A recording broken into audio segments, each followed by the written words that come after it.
ओम श्री साई राम। प्रश्नोत्तर वाहिनी नवम खंड। आपने बताया कि ज्ञान अनिवार्य है। कृपया बताइए कि ज्ञान का वास्तविक कार्य क्या है। ज्ञान आत्म स्वरूप की अनुभूति कराता है, अर्थात तुम्हारी सत्यता तुम पर प्रकट करता है। और योग, यदि मनुष्य योग नहीं करता तो क्या होता है?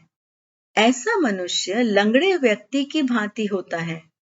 यदि मनुष्य को ज्ञान न प्राप्त हो तब वह अंधे व्यक्ति जैसा है।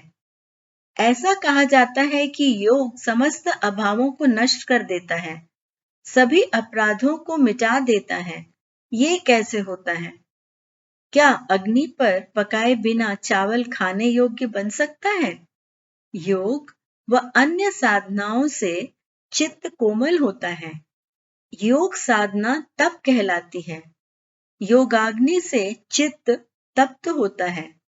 उसके अतिरिक्त योग और ज्ञान तेल और अग्नि की लपट के समान है। योग तेल है और ज्ञान उससे प्रज्वलित होने वाले दीपक की ज्योति है। स्वामिन, मुझे क्षमा करें यदि मैं प्रश्न करूं कि क्या जितने लोग वेदांत का उपदेश कर रहे हैं वे सब इस सत्य की अनुभूति कर चुके हैं? ये कैसे कहा जा सकता है? तुम स्वयं उन्हें परख सकते हो।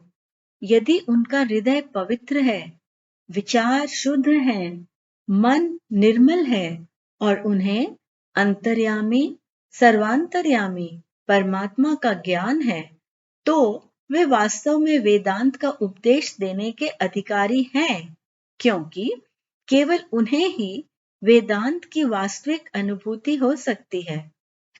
जिन लोगों में ऐसी योग्यता नहीं है, क्या उनके उपदेश से भी किसी अंश में लाभ हो सकता है? सुंदर सुस्वादु वस्तुओं के सरस वर्णनों से भूखे मनुष्य का पेट नहीं भरा जा सकता। वेदांत की अनुभूति ही संतोष प्रदान कर सकती है। इसके अतिरिक्त बिना अध्ययन की उत्कंठा के श्रवण का भी कोई प्रभाव नहीं होता। जब तक शिक्षक को चित्त वृत्तियों से, वासनाओं से विराग नहीं होगा, उसका उपदेश तोते की रंत जैसा होगा। जो लोग जिज्ञासा के बिना तथा किसी लाभ प्राप्त करने की इच्छा के बिना सुनने आते हैं, वे केवल एक प्रकार का प्रदर्शन करते हैं।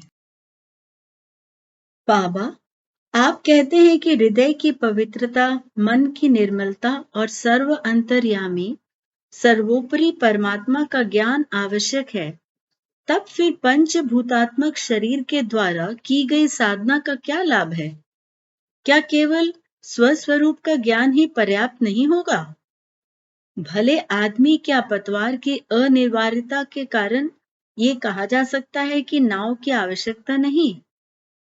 केवल पतवार की सहायता से ही नदी कैसे पार की जा सकती है?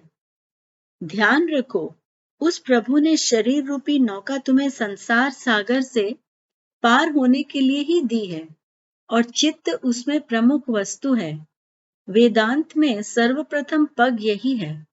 स्वस्वरूप ज्ञान पतवार है, किंतु केवल वही पर्याप्त नहीं है। शारीरिक अभ्यास और संयम भी आवश्यक ही है।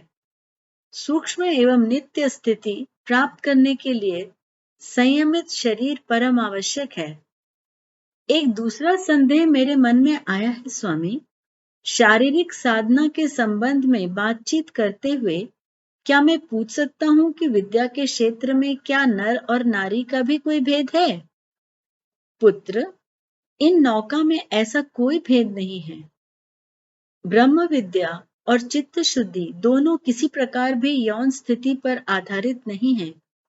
प्रत्येक रोगी को रोगनाशक औषधि खाने का अधिकार है। इसी प्रकार जो भी भवरोग के रोगी हैं, उन्हें ब्रह्म विद्या रूपी भवरोग नाशक औषधि विशेष के प्रयोग करने का अधिकार है। संभव है कि प्रत्येक रोगी को वह औषधि उपलब्ध न हो सके, किंतु आप ये नहीं कह सकते कि किसी विशेष व्यक्ति को उसे पाने का अधिकार नहीं। स्वामिन, कुछ वेदांती ऐसा क्यों कहते हैं कि स्त्रियों को ब्रह्म विद्या सीखने और ब्रह्म साधन करने का अधिकार नहीं है?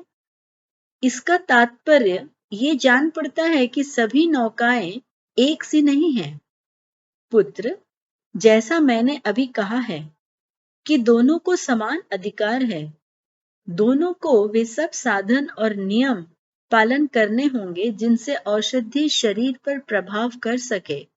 ब्रह्म भावना अर्थात गंभीर आत्मचिंतन वह औषधि है। इसके साथ साथ ज्ञान और वैराग्य का कठोरता से पालन करना आवश्यक है। नारियां इस कठोर अनुशासन पुरुषों की भांति पालन करने में असमर्थ होती हैं क्योंकि वे दुर्बल होती हैं। संभवतः इस दुर्बलता के ही कारण नारियों को ब्रह्म विद्या का अधिकारी नहीं बताया जाता।